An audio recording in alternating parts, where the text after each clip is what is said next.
শুভ সকাল বন্ধুরা, সকালে শুভেচ্ছা জানিয়ে শুরু করছি আজকের মিনি ব্লগ। আজকের সকালটা শুরু হলো গোমাতাদের দর্শন করে।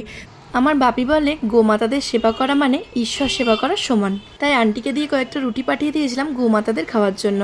তারপর শুরু হয়ে গেল আমার রেগুলার রুটিন। গাছের পরিচর্যা করতে আমার বেশ ভালো লাগে, তাই আমি সকাল সকাল চালের কৌটো থেকে চাল বার করে সেটা জলে বেশ খানিকক্ষণ ভিজিয়ে রাখি। আর সেই ভেজানো জলটা আমি নিয়ে একটা স্প্রে বোতলে ভরি। সেই স্প্রে বোতলে ভরার পর সেই জলটা প্রত্যেকটা গাছের পাতায় কিন্তু স্প্রে করি। এতে কীটপতঙ্গের উপদ্রবও দূর হয় এবং পাতাগুলো থাকে সবুজ, তাজা, একবারে উজ্জ্বল। আর গাছের শিকড়গুলো যাতে বৃদ্ধি পায় তার জন্য আমি পেঁয়াজের খোলা জলের মধ্যে ভিজিয়ে রাখি। যখন সেটা একটু পচে পচে যায় তখন আমি সেটাকে ওই রাইস ওয়াটারের সাথে মিলিয়ে নিয়ে প্রত্যেকটা গাছের গোড়ায় দিই। এটা আমি সপ্তাহে 2-3 দিন মতো করি। এতে আমার গাছও ভালো থাকে আর মনও।